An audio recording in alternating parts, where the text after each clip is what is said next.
Students, आज की video में मैं आपको कराने जा रहा हूं क्लास 9th का चैप्टर निर्देशांक ज्यामिति कोऑर्डिनेट ज्योमेट्री। कोशिश यही रहेगी कि आपको हर एक चीज़ हर पॉइंट अच्छे से समझ में आ जाए। तो चैप्टर को ध्यान से समझने के लिए वीडियो को लास्ट तक ध्यान से ज़रूर देखिए। ये पॉइंट्स हैं जिनके बारे में आपको इस वीडियो के अंदर बताया जाएगा। तो सबसे पहले बात करते हैं निर्देशांक ज्यामिति। निर्देशांक ज्यामिति को विश्लेषण ज्यामिति, एनालिटिकल ज्योमेट्री अथवा कार्तीय ज्यामिति, कार्टेशियन ज्योमेट्री भी कहते हैं।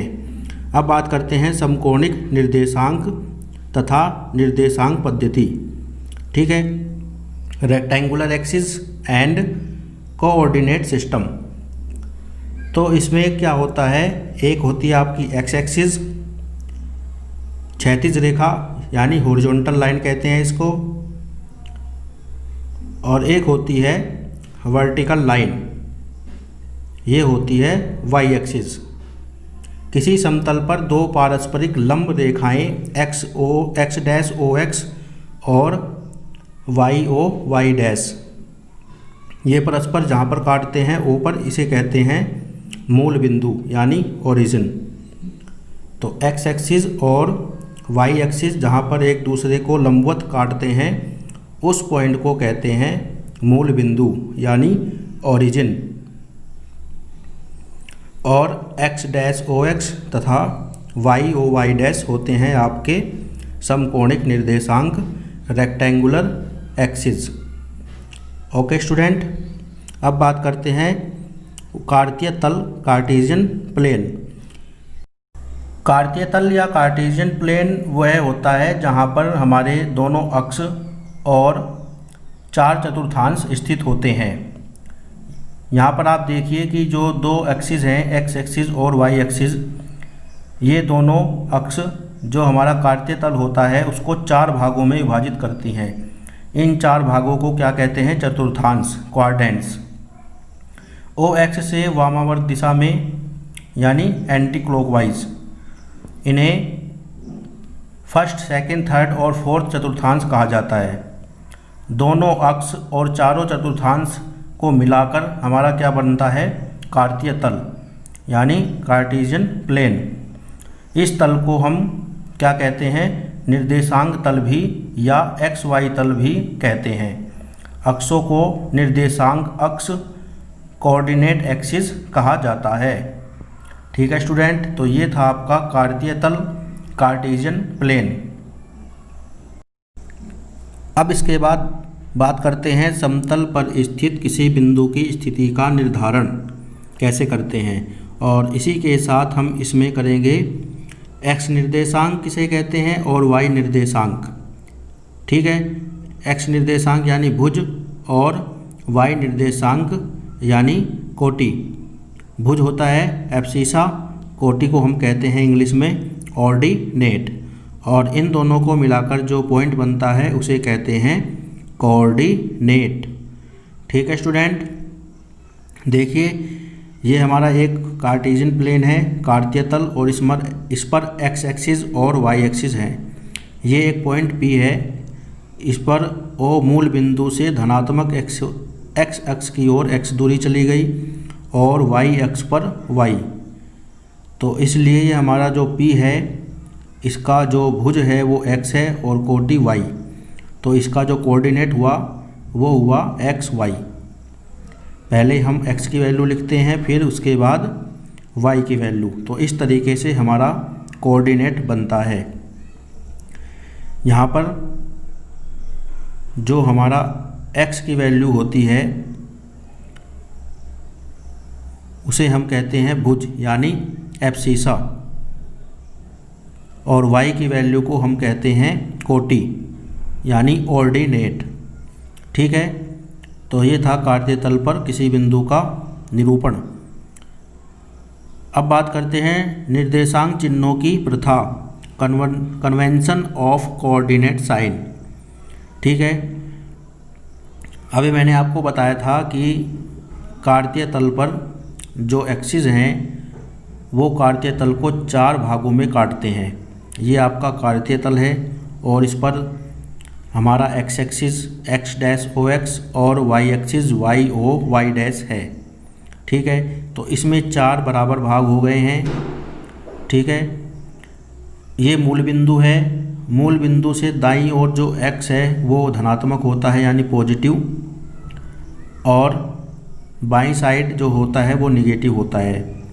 इसी तरह से जो y एक्सिस है उसमें ऊपर की तरफ पॉजिटिव होता है और नीचे की तरफ y जो होता है वो निगेटिव होता है। ठीक है, तो ये O से राइट हैंड साइड की तरफ जो x की वैल्यू होगी वो क्या होगी, पॉजिटिव, और इधर होगी निगेटिव।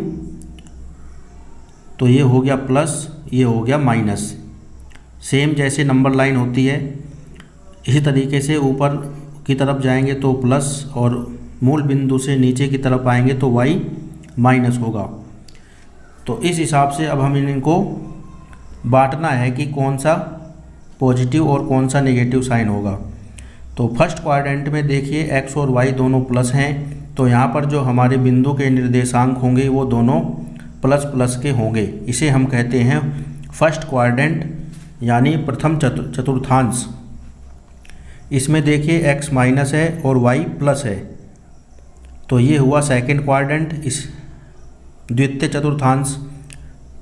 थर्ड क्वाड्रेंट यानी तृतीय चतुर्थांश, इसमें दोनों माइनस के हैं, x भी माइनस और y भी माइनस। इसमें x प्लस का है और y माइनस का है। ये है आपका चतुर्थ चतुर्थांश प्लस माइनस। फोर्थ क्वाड्रेंट यानी इसमें x की वैल्यू प्लस की होगी और y की वैल्यू माइनस की होगी, यानी भुज प्लस का होगा और कोटि माइनस की होगी। ठीक है स्टूडेंट, अब हम कुछ पॉइंट्स को देखकर पता करेंगे कि ये कौन से क्वाड्रेंट में है यानी कौन से चतुर्थांश में हैं।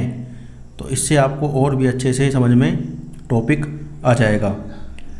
तो चलिए लिखते हैं कुछ पॉइंट्स और उनको फिर देखते हैं कि कौन से चतुर्थांश में आता है।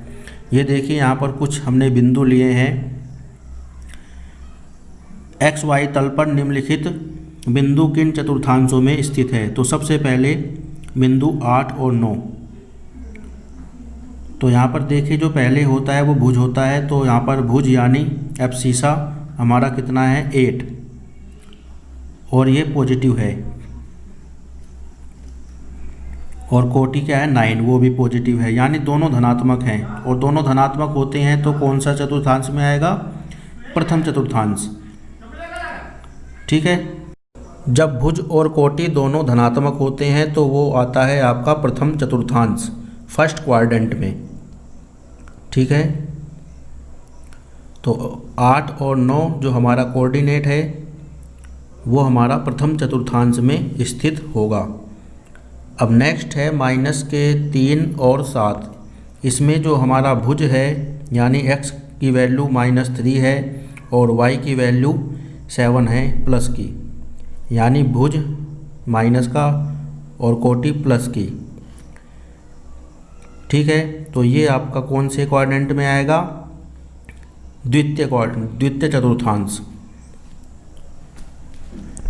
जिसमें एब्सिसा हमारा माइनस का होता है और ऑर्डिनेट यानी y की वैल्यू प्लस की होती है, तो वो होता है द्वितीय चतुर्थांश में सेकंड क्वाड्रेंट। थर्ड नंबर पे 2 - 4, इसमें हमारा जो भुज है वो प्लस का है और कोटि यानी ऑर्डिनेट माइनस में है, तो प्लस और माइनस ये आता है आपका फोर्थ क्वाड्रेंट, चतुर्थ चतुर्थांश। अभी मैंने आपको चारों चतुर्थांश में बताया था कि कौन से साइन में कौन से चतुर्थांश में आएगा, तो ये प्लस माइनस यानी चतुर्थ चतुर्थांश। ठीक है, अब बात करते हैं 4 0, नहीं इससे पहले है -3 और -5। इसमें दोनों ही माइनस के हैं और जो दोनों ही माइनस के हों तो वो आता है आपका तृतीय चतुर्थांश, थर्ड क्वाड्रेंट। ठीक है स्टूडेंट, अब 4 0, इसमें देखिए जो हमारे कोटि यानी y का मान है वो 0 है, तो y एक्सिस इसमें से कट गया, तो क्या बचा x एक्सिस, और इसमें x की वैल्यू प्लस की है, तो इसलिए ये कहाँ पर होगा, धनात्मक x एक्सिस पर। जो हमारा 4 0 कोऑर्डिनेट है, पॉइंट है, वो कहाँ पर होगा, धनात्मक x एक्सिस। उसके बाद -3 0, y की वैल्यू 0 हो गई और x की वैल्यू है माइनस में, तो ये हुआ ऋणात्मक x अक्ष पर। ठीक है। अब नेक्स्ट पॉइंट है आप 0 7 0 7, तो दोनों पॉइंट को यहाँ पर लिख लेते हैं पहले। एक तो हो गया हमारा 0 7 और दूसरा हो गया, इसमें देखिए जो x की वैल्यू तो 0 हो गई यानी x एक्सिस कट गया, और y की वैल्यू पॉजिटिव है, तो ये पॉइंट होगा y x एक्सिस पर। 0 7 y अक्ष पर स्थित होगा और धनात्मक साइड पर। इसके बाद 0 -9, x एक्सिस की वैल्यू तो 0 हो गई और y कौन सा है, नेगेटिव, तो 0 -9 होगा ऋणात्मक y अक्ष पर। ठीक है स्टूडेंट, तो इस तरीके से हम पता करते हैं कि कौन सा पॉइंट कौन से चतुर्थांश पर यानी क्वाड्रेंट पर स्थित होगा। ठीक है। अब हम कुछ पॉइंट्स को, कोऑर्डिनेट को कार्तीय तल पर निरूपित करना सीखेंगे। कैसे हम बिंदु को कार्तीय तल पर निरूपित करते हैं। ये कुछ यहाँ पर बिंदु हैं, कोऑर्डिनेट्स हैं, इनको हम कार्तीय तल पर निरूपित करेंगे और समझेंगे। तो सबसे पहले है 5 0, तो यहाँ पर देखिए जो पहली वैल्यू होती है ये x की होती है यानी भुज, और ये y यानी कोटि, एब्सिसा और ऑर्डिनेट। तो x की वैल्यू हमें लेनी है 5 और y की वैल्यू 0, और y की वैल्यू 0 होती है x एक्सिस पर। ठीक है, तो हमारा जो पॉइंट होगा वो होगा धनात्मक x एक्सिस पर 5 0। ठीक है। दूसरा है 0 5, इस पर हमारी x की वैल्यू 0 है, और तो x की वैल्यू 0 किस पर होगी, y अक्ष पर, और y की वैल्यू है +5, तो ऊपर की तरफ यहाँ पर आ जाएगा 0 5। ठीक है, इसको हम नाम दे देते हैं A, इसको हम नाम दे देते हैं B। अब बात करते हैं 2 5, दोनों ही धनात्मक हैं। जब दोनों धनात्मक होते हैं तो वो आता है हमारा प्रथम चतुर्थांश यानी फर्स्ट क्वाड्रेंट पर। तो यहाँ पर x की वैल्यू 2 है और y की जो है वो 5 है, तो देखिए ये पॉइंट हमारा कहाँ पर आएगा, ये आ गया 2 5। इस तरीके से हम कार्तीय तल पर बिंदुओं को निरूपित करते हैं। ठीक है। अब इसके बाद है -7 और 3, यानी हमारा जो भुज है वो माइनस में है और कोटि यानी y की वैल्यू जो है वो प्लस में है, तो ये आता है आपका सेकंड क्वाड्रेंट, द्वितीय चतुर्थांश। तो इस तरीके से हम -7 और 3 को भी कार्तीय तल पर निरूपित कर देंगे। -7 और 3। ठीक है। अब -5 और -4 दोनों ही माइनस में है, और जब दोनों माइनस में हो तो वो आता है तृतीय चतुर्थांश यानी थर्ड क्वाड्रेंट में। ठीक है, तो ये आएगा थर्ड क्वाड्रेंट में। x की वैल्यू है -5 और y की वैल्यू है -4। ठीक है, तो यहाँ पर आ गया 4 और ये आ गया -5, -5 और -4, तो ये हो गया बिंदु यहाँ पर निरूपित।